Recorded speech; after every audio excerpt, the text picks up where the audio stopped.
Donc, bonjour à tous. Evidence B, donc on est une start-up qui a 4-5 ans.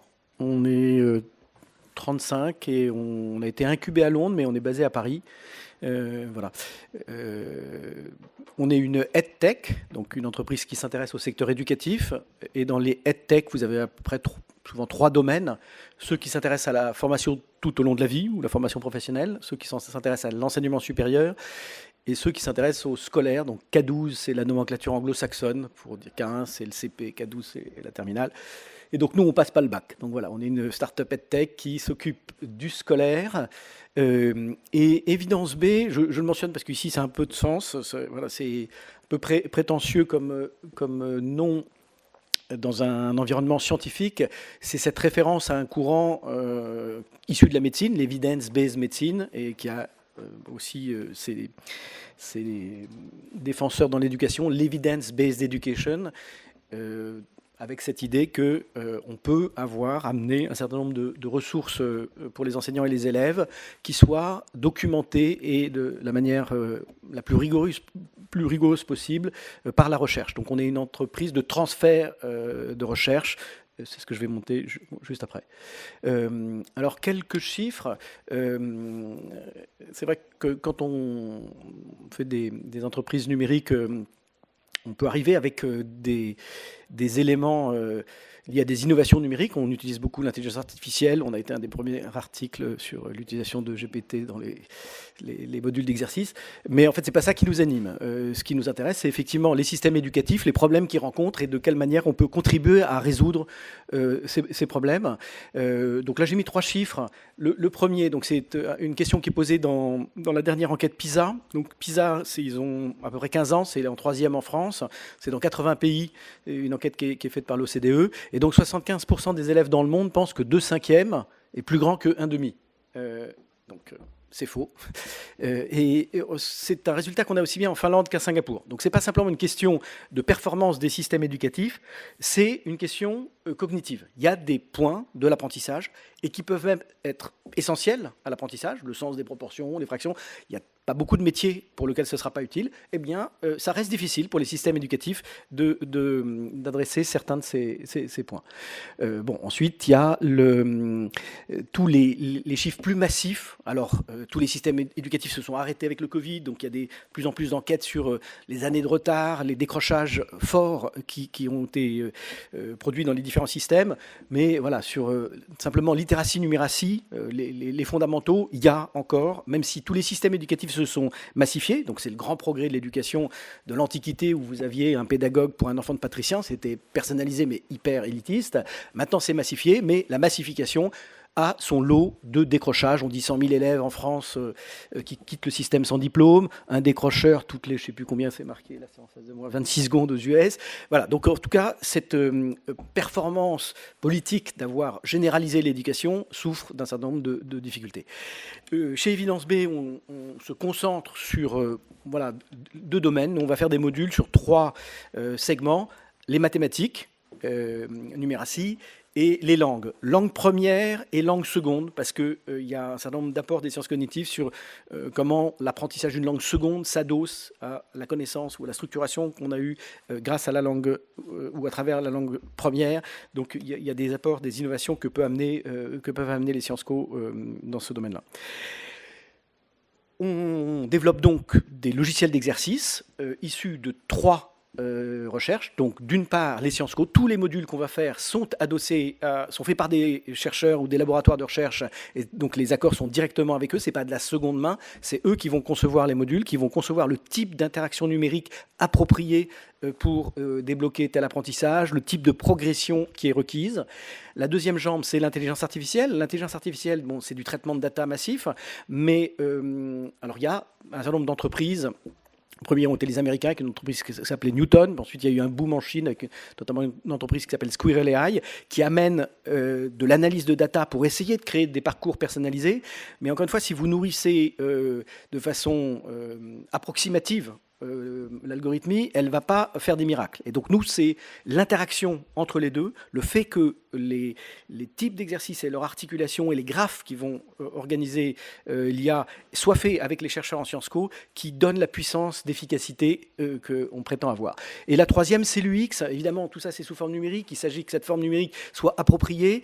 On a dans les EdTech et dans l'éducation cette espèce d'espérance que, comme ils sont tous fans de jeux vidéo, etc., si on arrive à gamifier l'application, on va réussir à les embarquer dans l'enseignement. Et en fait, quand on travaille sur ces domaines-là, on voit que très rapidement, la gamification, c'est plutôt de la distraction que une aide à la motivation. Donc, il faut travailler de façon assez attentive à quel est l'UX qui est approprié. Ce que cherchent les labos avec qui on travaille, c'est toujours ce qu'on appelle la motivation intrinsèque. L'humain a le désir d'apprendre, il a le désir de marcher, de parler. C'est ça qu'on cherche à cultiver et à entretenir, et pas simplement le fait qu'il y ait du jeu à côté pour le faire. Mais bien sûr, c'est plus compliqué. Alors voilà, c'est juste Daniel Andler, qui est un des fondateurs du Cogmaster, du labo de sciences cognitives de Normal Sup, est un de nos actionnaires. Et donc voilà, c'est un des figures tutélaires qui nous ont fait créer Évidence B, et avec cette idée qu'effectivement, il y a une certaine universel dans le cerveau humain, et c'est ces lignes de bois du cerveau qu'on va essayer de travailler, de renforcer à travers les modules qu'on va développer. Quelques figures juste pour montrer que effectivement c'est bien avec ces labos et ces chercheurs. Donc je ne sais pas qui est en face de moi, mais je pense qu'il y en a certains que vous pouvez connaître, vous pouvez croiser, ou qui sont dans les labos avec lesquels vous avez travaillé, à la fois Sciences Co et IA. Donc c'est bien eux qui vont concevoir. On a souvent des binômes, c'est-à-dire que c'est l'équipe du labo qui va concevoir les bons modules. Ils sont alimentés par les informations des systèmes éducatifs. On a des binômes avec les enseignants. Quand on va ensuite localiser un module, c'est toujours avec des enseignants du pays qu'on va faire cette localisation. Mais on est évidemment avant les programmes. Quand vous faites une entreprise dans le scolaire, tout de suite on va vous dire mais est-ce que vous respectez le programme? Et quand on a eu un prix à Singapour, quand on est arrivé, on dit pourquoi une start-up française avec un programme français qui en plus est mauvais dans PISA alors que nous on est champion du monde, a quelque chose à nous apporter. L'apport par les sciences cognitives, c'est un apport d'universel. Encore une fois, le cerveau humain, en Finlande, au Bénin ou en France, c'est le même cerveau. Et même si ensuite, sur un certain nombre de disciplines, vous allez avoir des éléments culturels qui pourront jouer, là, on a bien quelque chose qui est curriculum agnostique. Et donc, c'est la deuxième preuve de la start-up. On est à notre deuxième levée de fonds. C'est cette capacité pour une entreprise du scolaire de pouvoir être présent sur différents pays. Ensuite, on va faire l'étape de correspondance. Mais on a une prétention, quand on fait un module sur le sens des proportions, à ce qu'il puisse s'adresser aux différents systèmes éducatifs.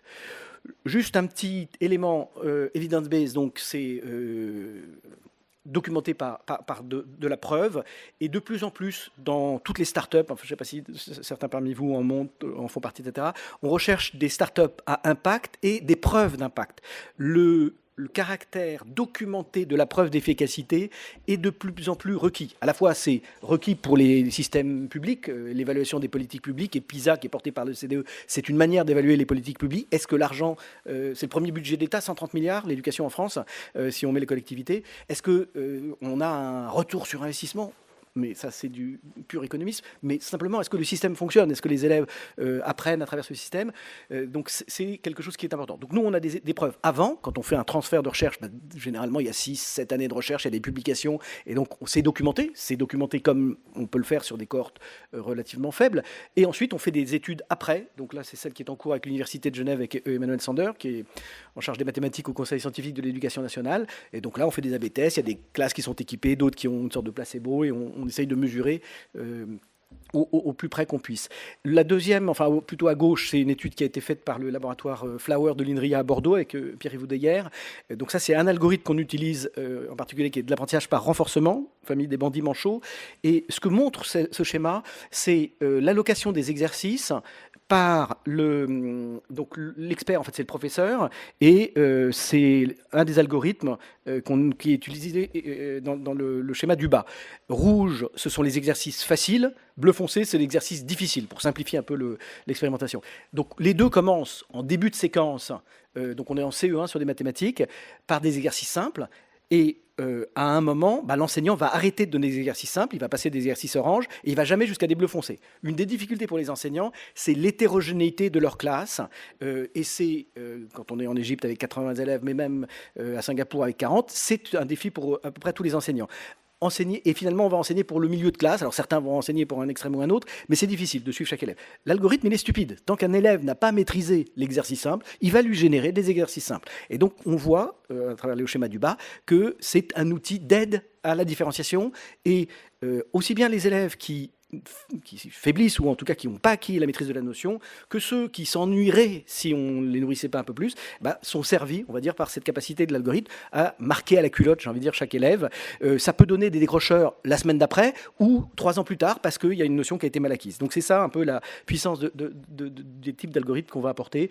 Donc ça, c'est un schéma aussi pour montrer, pour ceux qui s'intéressent à ces questions-là, il y a eu, donc encore une fois, plusieurs entreprises qui sont arrivées dans l'éducation avec de l'intelligence artificielle, et du coup, pour bien fonctionner, il y a une sorte de présupposé épistémologique qu'il faut un arbre de la connaissance, il faut structurer les mathématiques sous forme d'arbre de la connaissance, et on va franchir les étapes les unes après les autres. En revanche, cette idée d'arbre de la connaissance est une sorte de mythe. En fait, la connaissance n'existe pas sous forme d'arbre, elle est dynamique, elle change, elle est structurée, mais il n'y a pas une vision statique de la progression des mathématiques en disant quand on a fait ça. Et c'est plutôt par plaque de connaissances, et nous, les chercheurs avec qui on travaille, celui sur lequel on va travailler sur la proportion, il n'a pas un arbre de la connaissance complète des mathématiques. Il dit, pour la proportion, il faut travailler en même temps l'abstrait et le concret, il faut passer de différentes formes de la proportion, le décimal, la fraction, la probabilité, etc. Donc c'est ça, ce type de souplesse que permet ce type d'algorithme d'apprentissage par renforcement.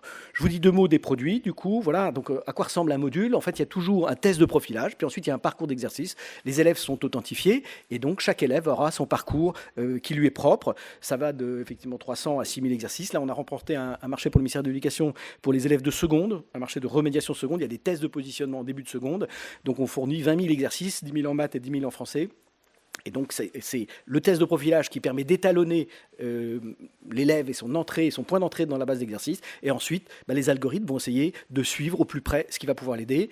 En parallèle, il y a pour les enseignants un tableau de bord. C'est un élément qui est absolument indispensable quand on est dans des ressources éducatives. Le propre de ces ressources, c'est 2-3 questions qui m'ont été posées là, ce matin sur le stand. Encore une fois, c'est une ressource sur les mathématiques, qui n'est même pas un manuel complet, il n'y a que des exercices, il n'y a pas de cours, donc c'est modeste. Et donc c'est un point dans un dispositif. Le cœur du dispositif, c'est l'enseignant, c'est la relation de l'enseignant avec sa classe. Et on a tous ces débats sur GPT et le rôle de l'IA qui déferle, y compris dans l'éducation. L'IA, elle vient informer l'enseignant, elle lui apporte des éléments de compréhension complémentaire. Il est important qu'il n'y ait pas de substitution ou de penser que ça puisse être magique et remplacer qui que ce soit. Donc ce tableau de bord, c'est l'outil de dialogue entre la ressource et l'enseignant qui va lui permettre ensuite de orienter sa pédagogie, que ce soit avec le logiciel ou que ce soit en dehors du logiciel. Là, j'ai mis 2 captures, et je pourrais faire des démos sur le stand pour ceux qui voudraient y passer. Donc à gauche, c'est la visualisation de la progression. Donc au départ, on a l'UCL avec qui on travaillait là-dessus disait faites des tableaux de bord simples. Les Anglais étaient inondés de data, et de plus en plus on arrive avec des LMS complètes data. Il dit il faut un tableau de bord de 2 chevaux. Vous avez la jauge d'essence et la vitesse, et ça suffit. Il faut de l'aide à la décision pédagogique, il ne faut pas noyer d'informations. Donc on a juste l'écran de gauche, il y a le nom des élèves, les objectifs, et on voit s'ils progressent ou pas. Et en revanche, dans ce tableau-là, il y a de temps en temps, je ne sais pas si on les voit déjà là-dessus, peut-être pas si, un petit peu. Il y a des points rouges et des points verts. Donc, on met juste des alertes quand il y a quelque chose, il y a une anomalie. Alors là, on va alerter l'enseignant, lui dire attention, là, le logiciel n'arrive pas, ou en tout cas, il y a un problème. Et dans ce cas-là, on clique sur le point rouge et on a le tableau qui apparaît au centre. Et là, on voit tous les exercices qu'a fait chaque élève. Donc, il y a 2 barres à la fois. La première, c'est la prédiction de l'algorithme de succès pour cet élève. Et la deuxième, c'est la réalisation de l'élève. Et donc, quand c'est bleu-bleu ou bleu clair, bleu foncé, ça veut dire que la prédiction est ajustée avec la réalisation. Quand ça devient vert, c'est que l'élève surperforme, ou rouge, c'est qu'il sous-performe. Et là, il peut cliquer et voir l'exercice précisément qu'il a raté. Le deuxième algorithme en bas, c'est un algorithme de clustering qu'on a fait avec le LIPSIS, la Sorbonne. Là, du coup, c'est plutôt avec toutes les datas du comportement de l'élève dans le logiciel, on arrive à détecter des comportements d'apprentissage, et donc ça donne des clusters. Ensuite, c'est une information là aussi pour l'enseignant, charge à lui de faire des groupes hétérogènes, il peut les mélanger, charge à lui de dire ce groupe-là, on va plutôt faire des Legos en dehors du logiciel. Voilà, c'est une information, ces datas-là, c'est pas que destiné à un logiciel évidence B, c'est plus large que ça. Donc je l'ai dit, on a 3 gammes de produits sur lesquels on travaille, Adaptive Math, première langue et deuxième langue. Avec cette approche curriculum agnostique, et c'était important, enfin dans une logique d'entreprise et de levée de fonds, de montrer effectivement ce caractère. Là où ça a été plus flagrant pour nous, c'était effectivement sur les fractions, l'exemple que je donnais sur 2/5 et 1/2, qui est donc un problème qui est reconnu un peu partout comme étant délicat à transmettre. On l'a fait donc avec des chercheurs de l'Institut Max Planck, donc c'est un labo allemand. On avait gagné un prix à Singapour, donc on a été là-bas et ils nous ont sélectionné pour développer d'abord à Singapour ce module sur les fractions. Donc, start-up française, labo allemand, pays asiatique.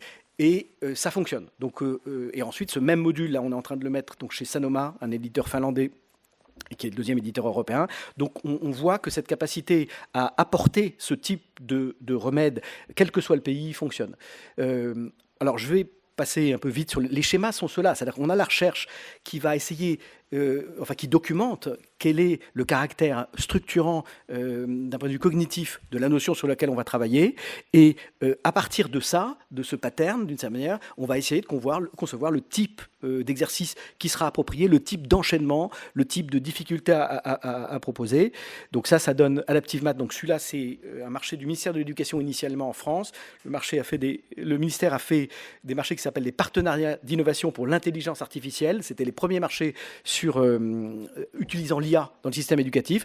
Donc Adaptive Math a été acheté pour tous les cycles 2 en France. Donc toutes les classes de CP, CE1, CE2 ont accès gratuitement à Adaptive Math, enfin gratuitement puisque ça a déjà été acheté. Et donc là, vous voyez un certain nombre de figures. Plusieurs chercheurs ont travaillé, professeur André Knops du LabCID, professeur Emmanuel Sander de l'Université de Genève, enfin c'est peut-être des enseignants, des chercheurs que vous connaissez, voilà, donc un peu celui-là.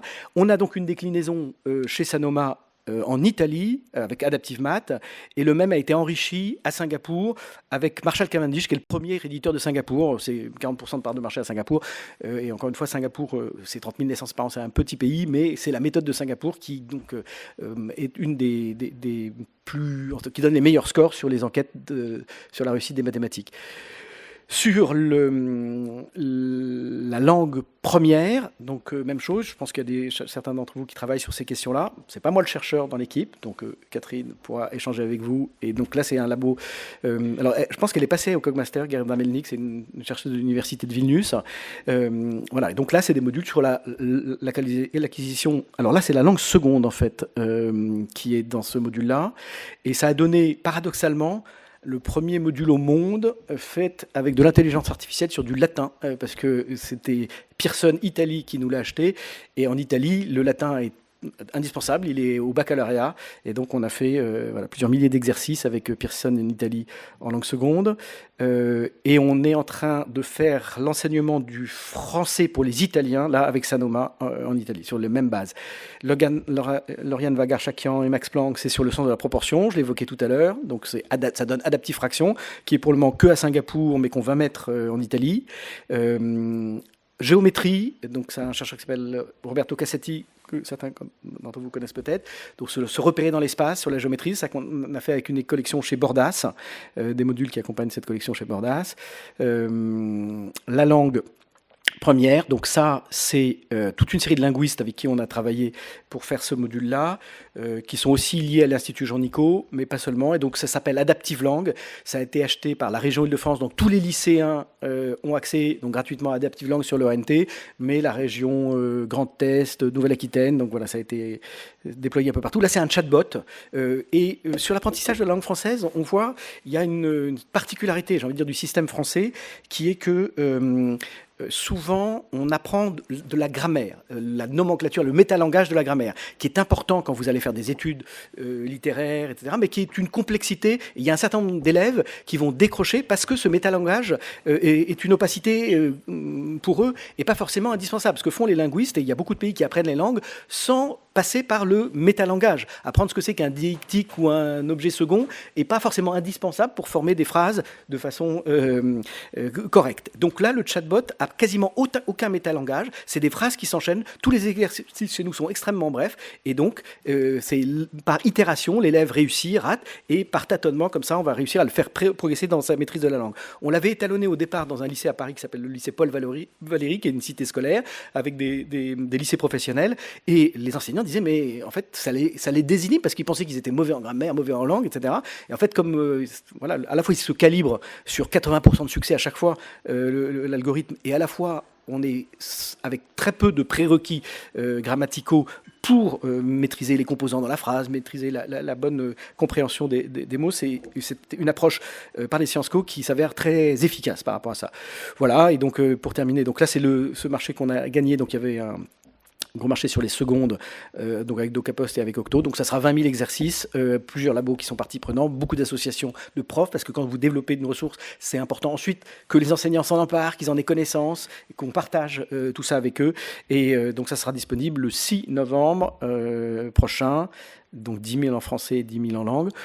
Voilà, donc on a eu un certain nombre de prix, toujours sur cette idée d'impact, hein, et la Jacob Foundation, c'est une fondation suisse qui est très présente dans l'éducation, mais qui vérifie à chaque fois que les startups arrivent à documenter leurs preuves d'impact et des études qui soient faites avec les meilleurs canons de la science. Voilà. Et donc, voilà, enfin, en fonction de ceux qui cherchent des stages, des jobs, etc., on a un tiers de nos salariés qui ont des docteurs, on a plusieurs CIFRE, on prend des stages et on est volontiers ouvert à vos visites et là, en attendant, à vos questions. Je crois que j'ai un peu de temps, je n'ai pas tout brûlé.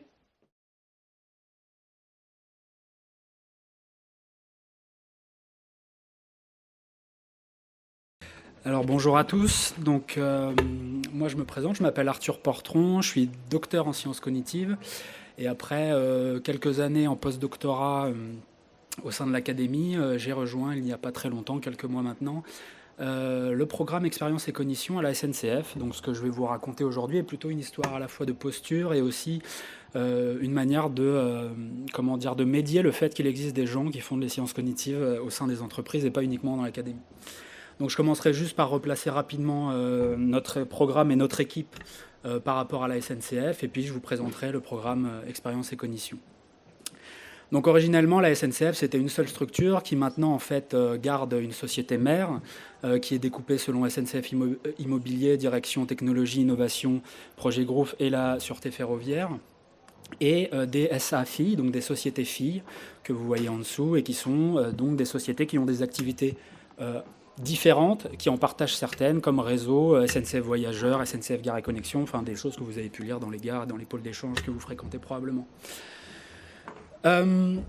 Et donc le département auquel j'appartiens et l'équipe à laquelle j'appartiens s'appelle le département modélisation et expérience voyageur. C'est donc 4 programmes qui sont supportés par 3 équipes. L'équipe mode qui s'occupe de la modélisation et l'optimisation de la décision. Un plateau IA qui fait de l'intelligence artificielle, car à l'heure actuelle il faut de l'IA un peu partout. Et donc notre équipe, l'équipe expérience et cognition. Et je vais vous expliquer ce qu'on fait comme activité et un peu notre posture générale. Donc, historiquement, la SNCF, c'était une entreprise qui était en position de monopole, d'accord, concernant la mobilité ferroviaire. Ça veut dire que quand vous vouliez prendre le train, il n'y avait qu'une seule société, donc vous étiez captif, vous n'aviez pas de choix en tant que client et vous deviez vous retrouver et aller vers la SNCF. Heureusement ou malheureusement, ça c'est chacun des côtés qui décide. Aujourd'hui, le contexte a changé. Du coup, la SNCF, dans une logique d'entreprise, elle fait face à la concurrence, elle fait face à une accélération technologique et numérique, et on fait aussi face à des convergences de faisceaux, comme la transition écologique, comme la nécessité de faire attention à notre planète. Et le transport ferroviaire, en règle générale, représente potentiellement une alternative peut-être meilleure à la voiture. Et donc, on se doit de proposer des modes de transport réinventés et adaptés au contexte dans lequel on est. Donc aujourd'hui, le client, par contre, dans cette logique de concurrence, est un client qui est maître, parce qu'il va avoir le choix. Il va pouvoir emprunter des lignes qui ne vont plus forcément être gérées par la SNCF. C'est ce qui va se passer en France dans les années à venir. Donc, on a besoin, nous, de proposer, dans une logique d'entreprise, une expérience différenciante pour l'usager. Okay, donc, tout ça n'est pas très science cognitive, c'est plutôt comment on récupère des clients, des usagers, comment on les garde ou comment on les attire. Néanmoins, le point de départ, c'est que on a besoin en fait de remettre l'humain au centre du réseau de transport. Pendant des années, les réseaux de transport ont été en fait fabriqués par un courant intellectuel qui était plutôt porté par de l'ingénierie classique, c'est-à-dire qu'on crée des réseaux, des systèmes, et on considère grosso modo que l'humain va s'adapter à ces systèmes. Le fait est que les sciences cognitives ont apporté qu'on a besoin de s'intéresser à l'humain et de remettre l'humain dans des systèmes qui sont exploités par l'humain ou utilisés par l'humain. Donc nous, ce qu'on fait au sein de la SNCF, c'est qu'on porte un peu cette parole qu'on a besoin d'en savoir plus sur la perception et la cognition humaine pour pouvoir à la fois répondre à des besoins locaux, d'accord ? Ça peut être travailler sur une gare et l'information voyageur spécifique, mais aussi pour pousser des stratégies au niveau global. C'est-à-dire que quand on doit repenser une infrastructure, si on la repense sans prendre en compte l'humain, il est fort probable que l'investissement au niveau de l'infrastructure soit moins bon que si on l'avait pris en compte. Et le but, c'est aussi de faire rentrer les sciences cognitives à ce niveau-là. Donc on réalise un travail régulier et itératif en permanence avec les SA, donc le petit organigramme que je vous ai présenté juste avant, d'accord ? Donc réseau, voyageurs, etc., ont des problématiques sur lesquelles nous, on peut apporter une réponse au niveau de l'humain qui y participe, que ce soit du voyageur ou que ce soit à propos de l'agent et des agents qui font partie du réseau. L'idée aussi, c'est de garder cette approche écologique. Évidemment, on est confronté à des contraintes qui sont qu'on n'est pas un laboratoire et donc on n'a pas une approche laboratoire au sens pur du terme. On est en milieu écologique. D'accord ? Donc quand on doit aller travailler sur un quai de gare, avoir un quai de gare dans un labo, c'est un peu problématique. Mais on est toujours obligé de se projeter dans ce sens-là et c'est un peu l'effort que nous, on veut faire, c'est de garder des approches qui nous permettent une première fois d'avoir quelques informations et d'essayer après de basculer les expériences qu'on a fait via des enquêtes, via des expériences même en ligne, etc., de les basculer sur des expériences grandeur nature qui nous permettent de solliciter les infrastructures en place et de mettre en situation les voyageurs dans ces infrastructures. Ok ? On a toujours en fait un contrat de base pour nous et ces recherches sont toujours drivées par le fait qu'on doit offrir aux clients ce que je veux dire de pouvoir voyager et aux usagers de pouvoir voyager facilement, en bien-être et avec facilité. Et comme je vous l'ai dit quelques minutes avant, il est hyper important pour nous de pouvoir élargir en fait les travaux qu'on fait de manière très précise. Quand on travaille sur, par exemple, un type spécifique d'information voyageur, on se doit d'essayer de réfléchir à comment on peut l'élargir sur une politique, par exemple, nationale. Si on doit refaire les infrastructures au niveau national, eh ben, comment on applique est-ce que, par exemple, cette trouvaille sur cette gare spécifique peut être appliquée au niveau national ? Ok ? Donc l'approche méthodologique, si vous êtes tous familiers, scientifiques, elle ne vous bouleversera pas trop. On essaye réellement d'une part de comprendre, en faisant de l'analyse, de la théorisation et de l'expérimentation, aussi de concevoir, car on travaille des gens qui font de la conception, et aussi d'extraire dans cet environnement qui est moins laboratoire et plutôt écologique, en mise en situation, d'identifier des indicateurs objectivables du comportement humain dans le réseau de transport, et aussi à l'extérieur, évidemment. Donc les axes du programme ESC, on en a 5 majeurs. Il y en a un premier qui est simplifier l'orientation, et donc là on travaille réellement sur des aspects d'information du voyageur, et aussi, alors ça peut être de l'application smartphone à l'information en gare, la maîtrise du temps, c'est-à-dire par exemple la manière dont on va diffuser certains messages par rapport à certaines situations perturbées, par exemple, les ambiances et les identités perçues, pour toujours proposer entre guillemets un environnement de voyage qui est agréable pour l'usager. Une thématique qui va être de plus en plus saillante, c'est la question des flux. Évidemment, par exemple, on est dans un cas où la démographie du pays va augmenter, la population du pays va augmenter, va être vieillissante, et le problème, c'est que modifier les infrastructures pour accueillir cette augmentation de population est très coûteuse et très longue. Du coup, le moyen d'action, c'est plutôt de réfléchir à comment on agit sur les voyageurs et sur les usagers et le comportement humain. D'accord ? Donc, comment on accueille plus de monde avec les mêmes infrastructures qu'on a actuellement. Et enfin, et qui est en lien aussi, notamment avec les flux et les comportements, c'est la sécurité au niveau des pôles d'échange et des espaces d'interaction des voyageurs, que ce soit dans des gares tubes, donc des gares où vous ne faites que passer, ou des gares avec des pôles de service, typiquement gare du Nord, gare de l'Est, etc., où les gens attendent et peuvent faire d'autres activités que simplement attendre leur train. Et donc notre équipe en fait est composée exclusivement donc pour les permanents de docteurs en sciences cognitives avec des spécialités plus ou moins différentes. Donc ça peut aller de la cognition spatiale, de l'expérience en psychoacoustique, des facteurs humains et de l'interaction homme-machine, évidemment de la sémiotique et de l'information voyageur. On a également un designer qui travaille au sein de l'équipe et qui nous permet en fait de travailler sur des aspects de réaménagement, à la fois des réaménagements des infrastructures, mais aussi du matériel roulant, par exemple. Et pour ceux éventuellement qui ne savaient pas que ce genre d'équipe existait, eh bien, on accueille évidemment des externes, on accueille des stagiaires, on accueille des thésards, parce qu'on est en lien direct avec les universités. Évidemment, alors on essaye dans la mesure du possible pour les stages en master notamment de suivre le calendrier, c'est-à-dire qu'on diffuse ça généralement au début de premier semestre de l'année scolaire. Et on est toujours ravis en fait, d'avoir des forces vives pour travailler sur des sujets aussi divers que ceux que je vous ai proposés et que je vous ai juste rapidement exposés.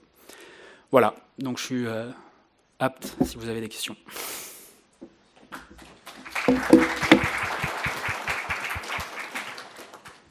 Si vous avez des questions, vous pouvez juste lever la main et quelqu'un vous apportera un micro. Il y a une question juste au bout là.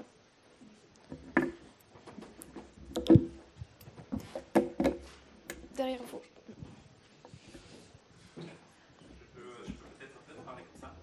Il y a juste quelqu'un qui pose derrière vous et on vous passe un micro après.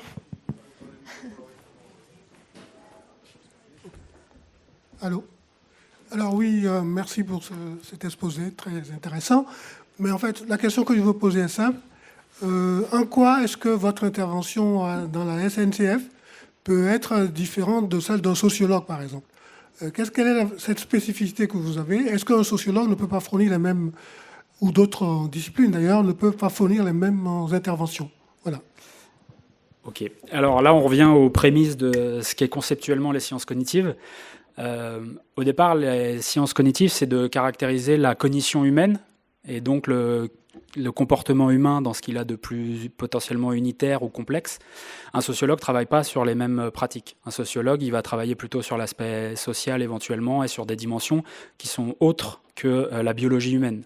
Donc du coup, nous, ce qu'on apporte, c'est que par exemple, quand vous travaillez sur l'information voyageur, selon la manière dont vous diffusez l'information, et là je vais prendre des trucs des éléments très basiques, la couleur, l'orientation par rapport à l'infrastructure que vous représentez.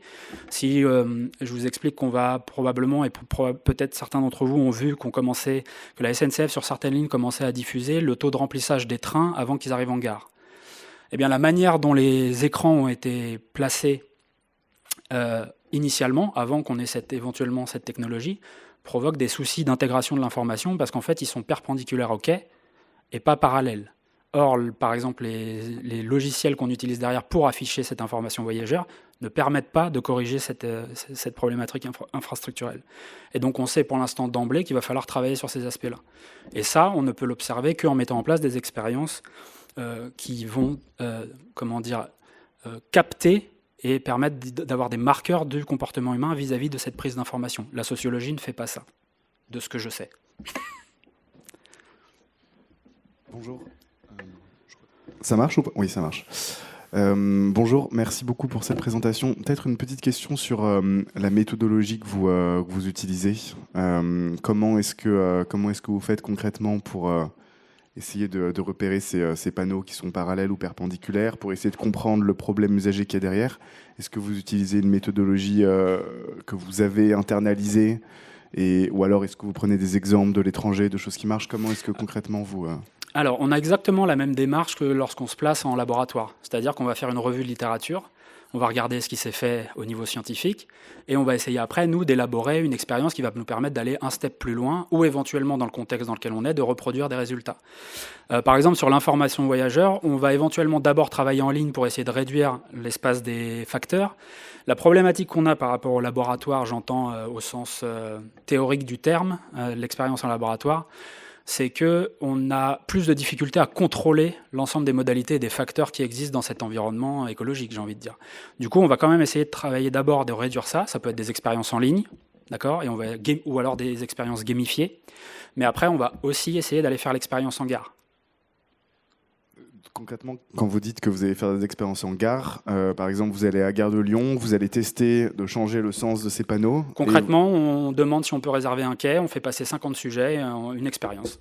Enfin, ce que je veux dire, une méthodologie, concrètement, ça peut aller jusque-là. Et donc, bien évidemment que mobiliser un quai de gare et demander à le réserver, on ne peut pas faire ça tous les 4 matins, c'est des processus qui sont très longs, mais on a ce continuum qui est quand même relativement intéressant d'essayer de passer du laboratoire d'une expérience en ligne où on va avoir beaucoup de sujets pour isoler certains facteurs, certains leviers sur lesquels on veut travailler, puis après passer en grandeur nature.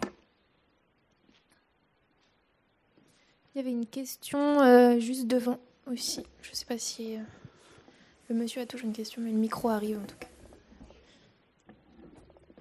Bonjour, très intéressant. J'avais juste une réflexe par rapport à l'application SNCF Connect. Est-ce que vous avez travaillé là-dessus et Non. quelles sont vos conclusions peut-être par rapport à ça? Alors par contre, on est en train de mener des travaux au sein de l'équipe pour essayer de toujours pareil. C'est ce que je vous ai présenté rapidement au début, c'est qu'on est toujours dans une perspective d'itération et d'amélioration. Évidemment qu'on n'est pas dans des processus figés. On a l'avantage que l'application SNCF Connect soit quelque chose de numérique, donc qu'on puisse normalement modifier assez facilement, entre guillemets. Et donc après, c'est du dialogue entre la remontée de nous, ce qu'on trouve, de la possibilité de mettre en place éventuellement, si les résultats qu'on fait remonter sont satisfaisants, et d'adapter en conséquence les applications. Mais c'est des services assez différents. Mais est-ce que vous voulez collaborer un peu plus ensemble ou c'est quoi? Oui, bien sûr, bien sûr. En fait, on est à la fois en capacité de générer nos propres problématiques, évidemment, parce qu'il y a des choses qui nous semblent pertinentes et évidentes, mais on est aussi dans une entreprise et on est aussi drivé par des logiques d'entreprise. Il y a des sujets, des fois, qui deviennent plus chauds et plus prioritaires, et donc on essaye de se mettre dessus. Mais évidemment qu'on travaille en collaboration avec les différentes entités de l'entreprise.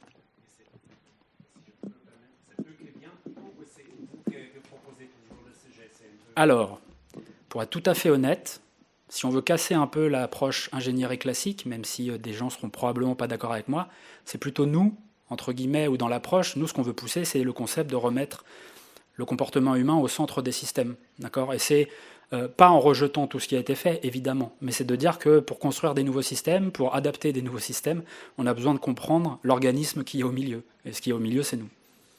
Peut-être, excusez-moi, vous sentez qu'il y a des résistances à l'intérieur? Vous me mettez en porte-à-faux. Mathis, rigole pas, tu pourras répondre aussi, je te ferai venir. Mais à proprement parler, non. Je veux dire que les résistances, elles sont plus d'ordre après logistique, éventuellement, etc.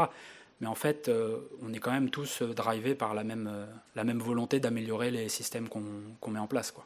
Cognitivement, c'est quand même peu étonnant. Merci, c'est un biais, on dirait.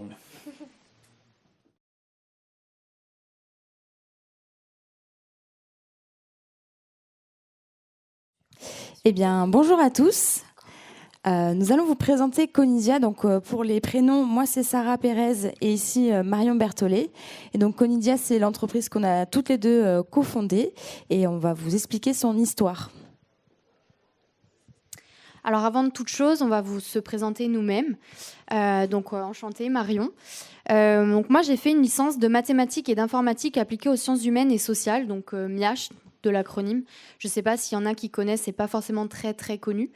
J'ai fait, donc il y avait 3 pôles dans ma licence. Il y avait un pôle d'informatique pure et dure, un pôle de mathématiques avec beaucoup de statistiques et un pôle justement centré sur les sciences cognitives. Et donc moi j'étais intéressée par ces 3 pôles en sortant de bac. Et au fur et à mesure que j'avançais dans ma licence, je me suis rendu compte que c'était vraiment les sciences cognitives qui m'ont vraiment intéressée. Et c'est pourquoi je me suis ensuite tournée vers le master de sciences cognitives fondamentales et appliquées de l'Université de Lyon 2, qui est également co-accrédité par l'École normale supérieure de Lyon, où j'ai pu faire la rencontre de Sarah, justement, qui, elle, a fait une licence en sciences cognitives dès le départ, qui est proposée également par l'Université Lumière de Lyon 2. Et donc, ce qui est assez intéressant de voir, c'est que dans les sciences cognitives, on peut venir de différents horizons et au final, tous se recentrer sur une même thématique commune qui est les sciences cognitives. On a dû faire, dans le cadre de nos études, un stage de fin d'année de Master 2 et on avait le choix donc à aller en laboratoire de recherche ou aller en entreprise pour faire des sciences cognitives appliquées. Avec Marion, spontanément, on avait cette appétence à aller plutôt dans le monde professionnel qu'en laboratoire, puisqu'on avait déjà expérimenté ça en Master 1. Et donc, nous sommes allés chez Groupama Rhône-Alpes-Auvergne. Donc, ça paraît assez surprenant peut-être, parce que c'est pas forcément l'endroit où on pense retrouver des sciences cognitives, et justement parce qu'il n'y en a pas.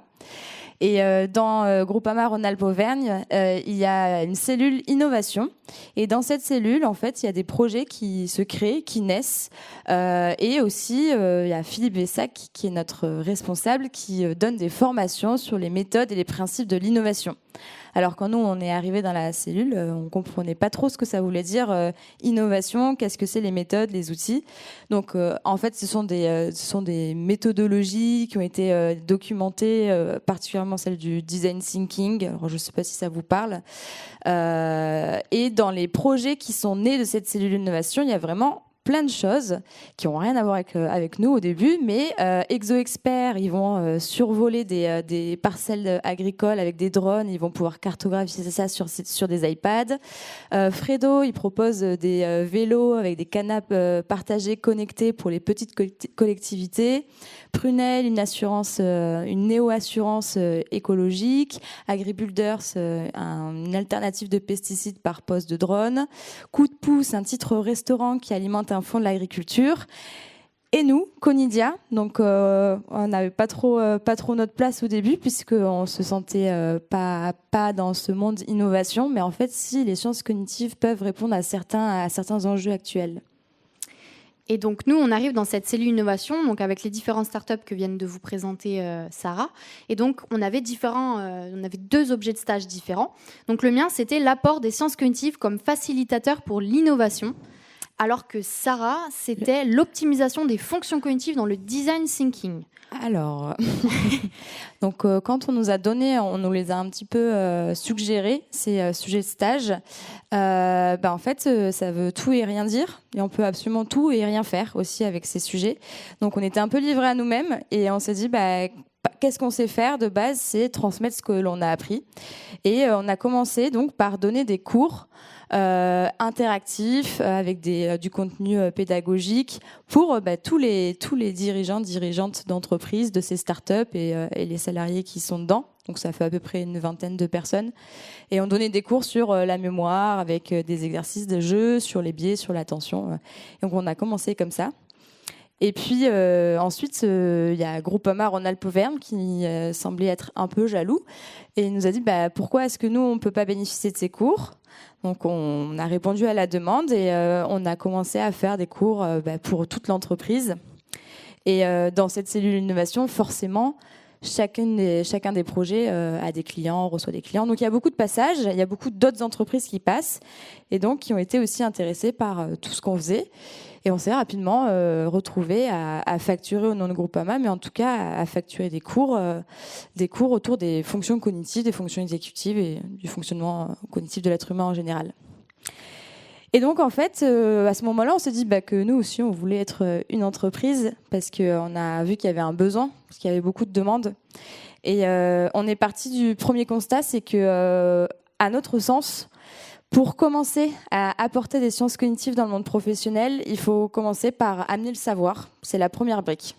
Parce que quand on ne comprend pas comment fonctionne la mémoire, la motivation, la prise de décision, on ne peut pas faire de changement, on peut rien faire. Donc vraiment, la première brique, c'est le savoir, et ça se manifestera par des conférences.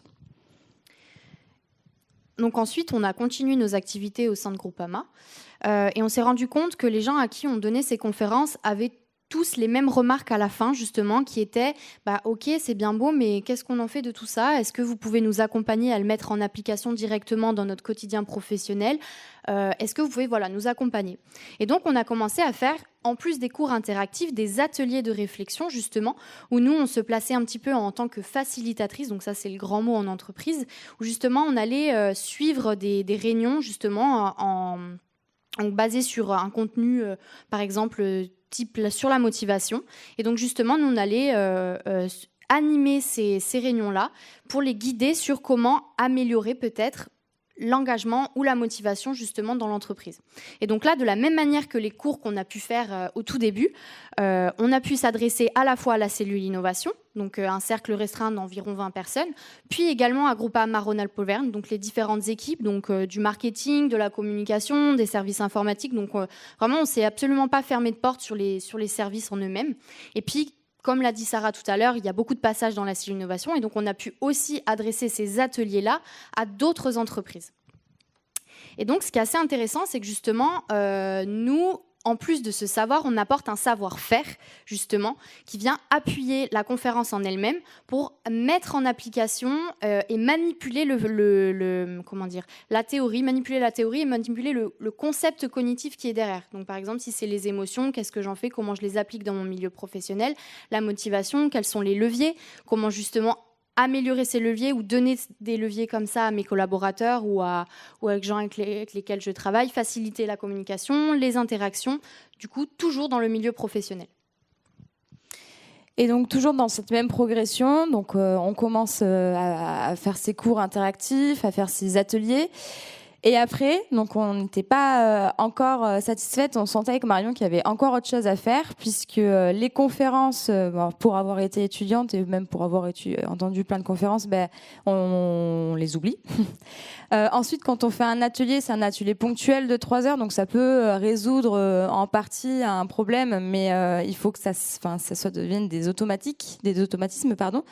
Et donc on s'est dit, il faut aller encore plus loin et proposer quelque chose qui est beaucoup plus ancré dans la durée.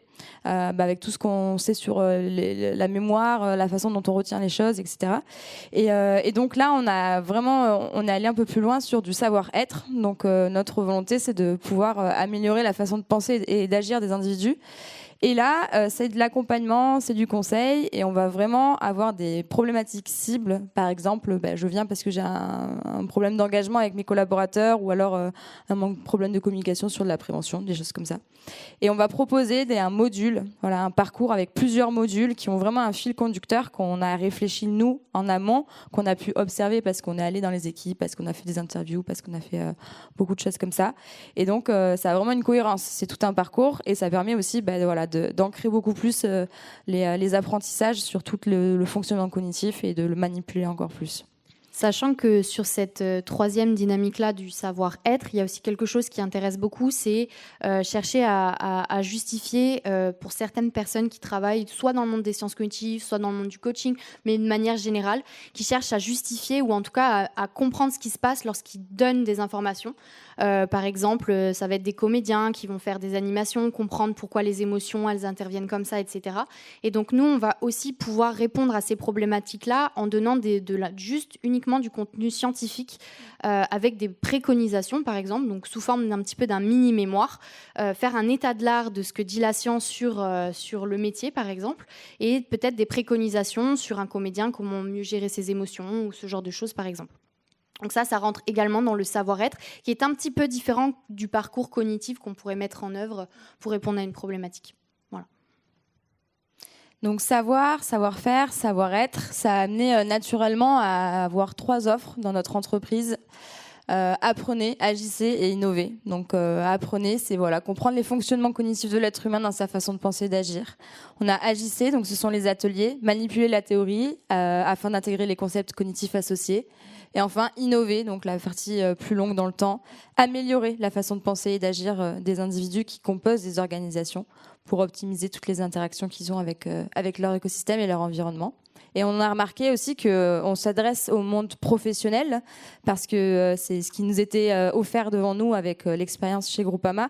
Mais par retour d'expérience, on se rend compte que tous les ateliers et les conférences qu'on peut faire ont aussi un impact sur la façon de penser et d'agir dans la sphère privée. Et donc d'une manière un petit peu plus concrète cette fois-ci. Donc par exemple dans Apprenez, donc là c'est plutôt la bulle de savoir et des conférences. Donc on propose différents types d'ateliers. Donc on va avoir des conférences qui vont être sur l'attention, la prise de décision. On a aussi rythme chronobiologique. Voilà, donc on en a plusieurs. Et puis on va avoir également des conférences qui vont être un petit peu plus axées sur du team building. Donc c'est-à-dire que nous on va les animer de manière ludique. Donc là, on a plutôt neuromythe, mémoire et cohésion d'équipe.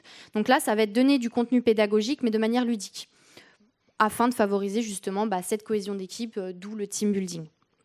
Voilà, donc on a également la motivation, les émotions, la créativité et l'innovation.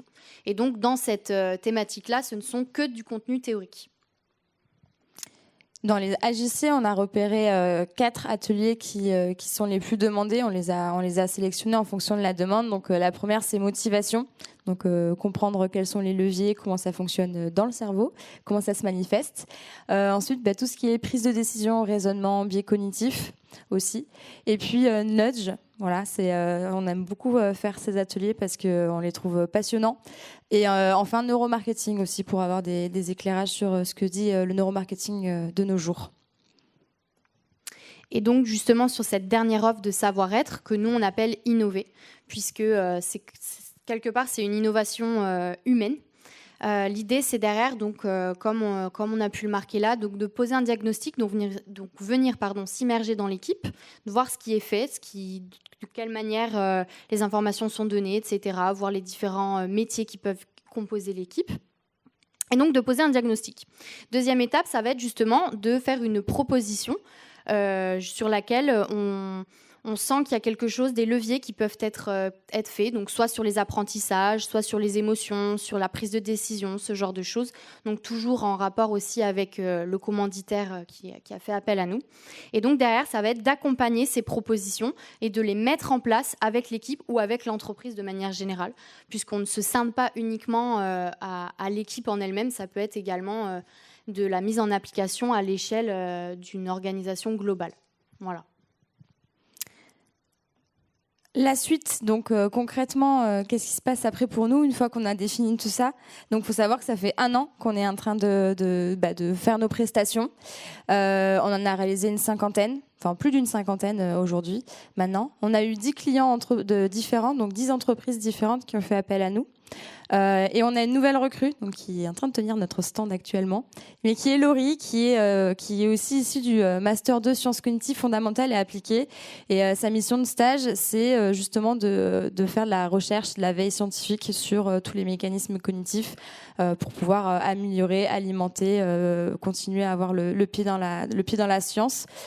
Toutes les deux, donc, on est les cofondatrices. C'est une entreprise qui est lyonnaise, qui est soutenue par Groupama, qui est actionnaire de notre entreprise.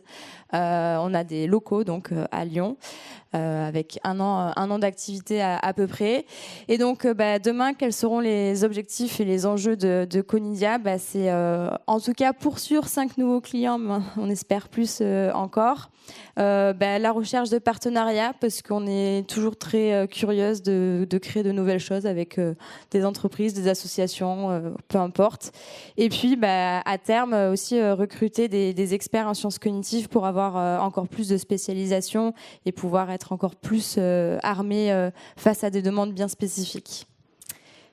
Et avant de conclure, je rajouterais juste que c'était important pour nous de venir ici aujourd'hui pour vous montrer qu'il y a des applications dans le monde des sciences cognitives. On sait qu'il y a beaucoup d'étudiants qui sont sur le forum aujourd'hui et de montrer que c'est possible de travailler en sciences cognitives et en entreprise. Voilà. Merci beaucoup. Et si vous avez des questions...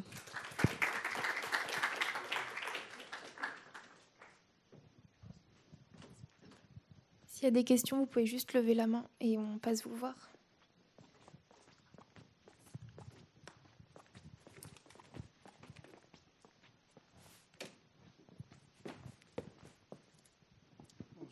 Bonjour, merci Bonjour. pour votre présentation. Alors moi j'ai un background un petit peu différent, je pense des gens dans la salle, parce que j'ai pas vraiment fait de sciences cognitives. J'ai fait un parcours plutôt d'ingénieur. Et donc du coup vous placez votre entreprise comme plutôt pour travailler avec d'autres entreprises. Mais qu'est-ce que vous pensez par exemple de travailler avec des écoles qui du coup font pas forcément de sciences cognitives pour parler de ces sujets-là? Justement, alors on s'oriente sur le monde professionnel parce que donc c'est pas forcément entreprise. On a même des demandes d'hospice civil de Lyon. Donc tu vois, c'est des hôpitaux sur des écoles. Enfin, on a ces demandes-là. On a commencé à cibler le monde du travail parce que 80% des Français travaillent. Donc c'est aussi une bonne porte d'entrée pour introduire les sciences cognitives. Mais voilà, le monde professionnel, c'est à partir du moment où on exerce un travail qui soit associatif ou dans le salariat. Donc on est friande de ça. Et dans la mesure où les écoles permettent d'accéder justement à ce monde du travail, c'est quelque chose vers lequel on n'est pas fermé pour se tourner. Voilà. Ok, d'accord, merci beaucoup.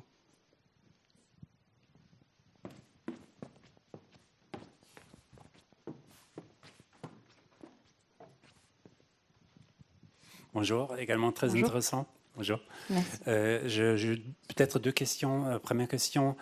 Concernant l'ancrage, effectivement, vous avez parlé de l'ancrage et ça fait lien aussi à l'apprentissage, bien sûr.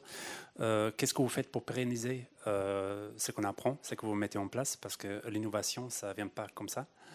Et deux, peut-être... non, j'ai oublié, deuxième, je crois. Ça suffit déjà pour le moment. L'idée, justement, c'est de venir proposer un parcours et de ne pas uniquement faire un atelier ponctuel. Et donc, c'est comme ça, justement, qu'on va permettre de pérenniser les apprentissages, puisque un atelier ponctuel, c'est bien, mais ça ne permet pas forcément d'être durable dans le temps. Et donc, justement, c'est pour ça que nous, on répond à cette problématique qu'on a vue d'entrée de jeu avec cette dernière bulle de savoir-être qui va être du parcours cognitif et donc, justement, qui va passer par des conférences et des ateliers, mais justement, qui ne sont pas ponctuels. C'est-à-dire qu'on revient en entreprise, on en fait sur un temps donné, on va revenir plusieurs fois, etc. On va faire des rappels à chaque fois des connaissances qui ont été données avant. Et puis, la mise en pratique aussi, c'est très important, justement, pour ancrer les apprentissages.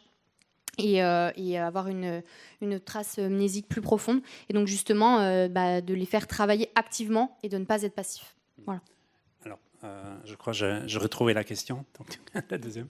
Alors, donc, du coup, c'est dans les temps, et ça veut dire que c'est quelle durée à peu près? Ça dépend, bien sûr, de la problématique, mais...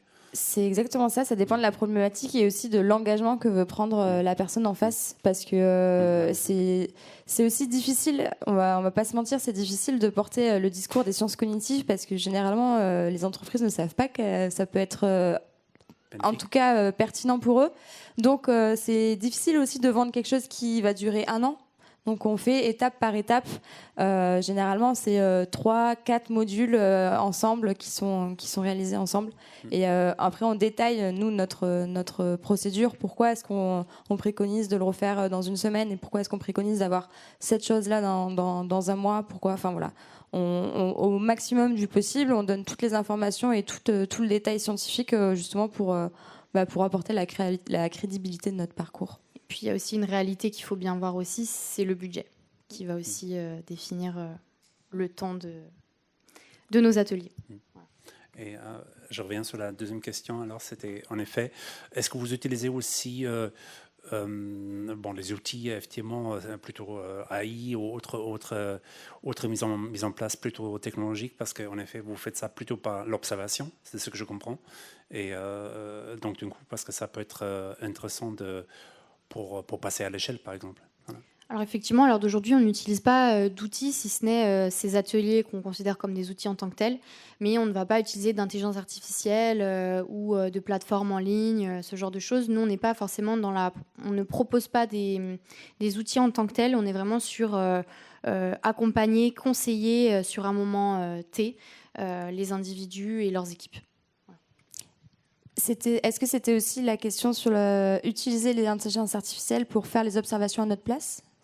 Non, c'était effectivement pour avoir plutôt un impact plus important et effectivement pour avoir une capacité d'analyse aussi un peu plus importante, parce que vous introduisez aussi les biais par vos observations. Il faut faire attention à ça aussi, même si l'AI ne peut pas résoudre tout, mais ça peut effectivement aussi subjectiver peut-être votre approche à des moments.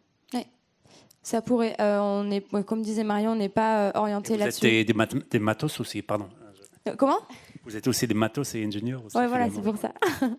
Mais pour l'instant aussi, on est 2 et 3 avec Laurie, donc cette échelle-là nous convient bien. Et c'est vrai que quand on a pu faire aussi des choses en visio, par exemple, et on se rend compte qu'effectivement, quand on est en présentiel, ça change carrément tout. Donc voilà, pas orienté à ça pour l'instant. Ce qu'il faut voir, c'est que nos observations permettent de définir le besoin du commanditaire, mais ne déterminent pas ce qui va être dit le jour de l'atelier. C'est-à-dire que quand on crée un parcours justement ciblé sur une problématique X ou Y, on ne va pas utiliser nos utilisations pour scinder ce qu'on va expliquer d'un point de vue cognitif. Voilà. On ne fait pas d'analyse personnelle. Quoi, voilà, c'est ça. Voilà.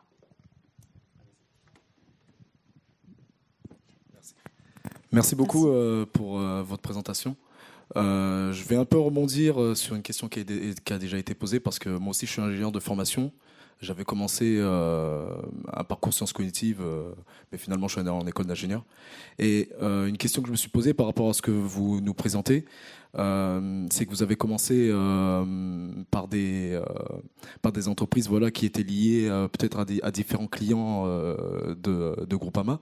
Et là, actuellement, par exemple, une entreprise qui, si je comprends bien, c'est une entreprise qui a besoin, qui a ce besoin-là, qui va venir vous voir, vous solliciter. Et est-ce que vous avez, dans le futur, au niveau de la veille peut-être, cette volonté d'aller justement voir si des entreprises ont besoin de vous?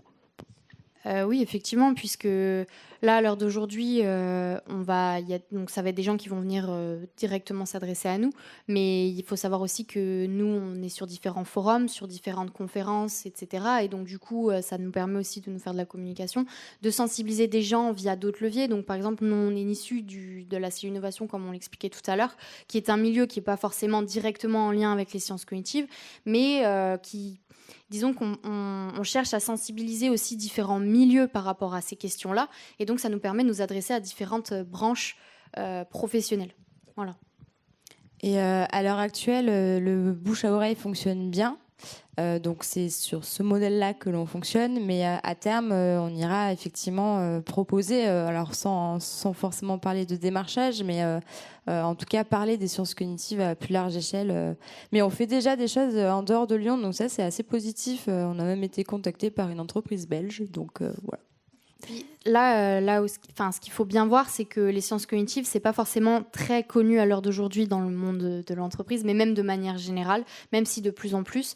Et donc, il y a un gros travail sur montrer l'intérêt et les liens qui peuvent être faits entre sciences cognitives et milieu professionnel ou milieu personnel, enfin voilà, peu importe le milieu. Et donc nous, on a aussi voilà, une chaîne YouTube, un LinkedIn, Instagram, ce genre de choses pour essayer de mettre en avant les sciences cognitives avant même de proposer nos offres, puisqu'il y a quand même un gros travail là-dessus. Voilà.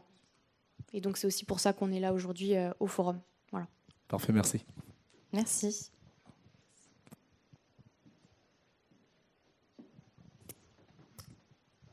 Il n'y a pas d'autres questions. Ah, il y a une question au fond.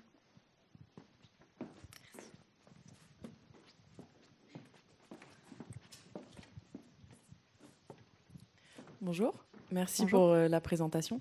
Je voulais savoir par rapport à la recherche, si vous faites des sortes de avant et après avoir proposé vos prestations afin de mieux se rendre compte d'un impact positif.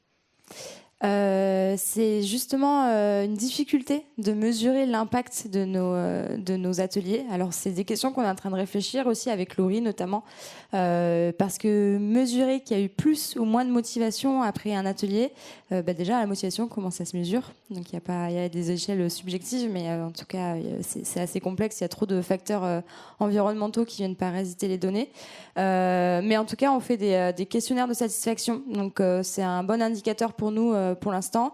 Et là, on a relancé aussi très récemment toutes les personnes qu'on a vues il y a 1 an à peu près, justement pour leur demander s'ils avaient mesuré des impacts dans leur façon de penser, dans leur façon d'agir, dans la sphère privée et dans la sphère professionnelle.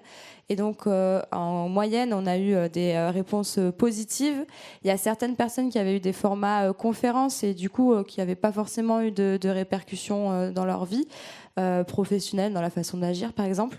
Mais en tout cas, toutes les personnes qui étaient passées par un atelier manifestaient soit un changement dans leur vie personnelle, soit dans la vie professionnelle. Et notamment avec un exemple qui nous a assez marqué et touché. C'est une personne qui a changé de métier en reconversion professionnelle et qui a fait ça suite à notre atelier sur la motivation. Donc voilà. Et donc voilà, il y a ces mesures subjectives, mais on va aussi faire des mesures un petit peu quantitatives sur les actions concrètes qui ont été mises en œuvre à la suite de l'atelier. Et donc ça, qui sont quantifiables. Voilà. Très bien, merci.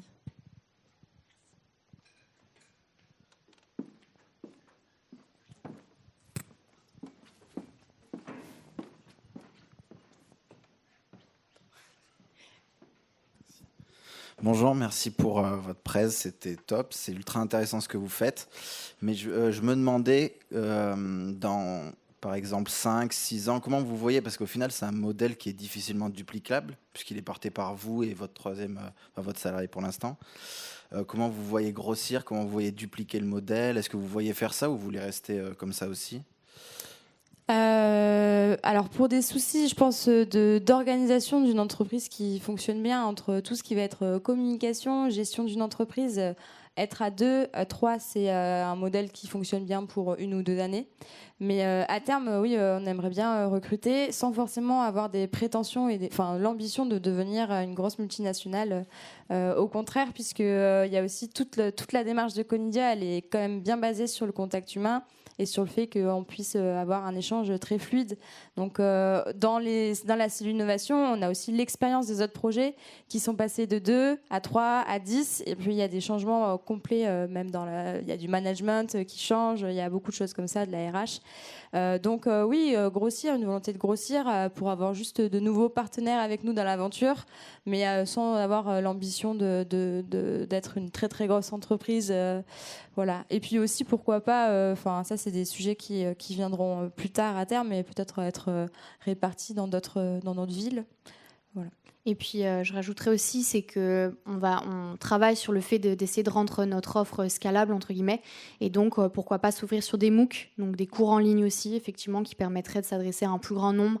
Et puis aussi de faire du personnel et donc de ne pas s'adresser uniquement à du contact professionnel. Voilà. Mais c'est en réflexion. Voilà. Et pour ajouter une dernière chose sur aussi les recrutements, parce qu'on a besoin de nouveaux experts de la cognition, mais il y a aussi d'autres métiers comme commerciaux, par exemple, ou autres. Et on a cette forte volonté de garder vraiment une ambiance, une image de sciences cognitives renforcée, puisque c'est déjà dur de se défendre sur le marché, avec tous les coachs en neurosciences qui existent. Donc, c'est pour ça qu'un commercial, par exemple, on a tout intérêt à ce qu'il vienne aussi d'un parcours sciences cognitives ou du domaine scientifique pour pouvoir en parler et l'expliquer aussi à des clients, parce que c'est quelque chose qui peut être difficilement compréhensible parfois. Donc cette volonté d'avoir une grande famille de sciences cognitives qui transmet tout ce qu'il sait. Bravo et bon courage. Merci beaucoup.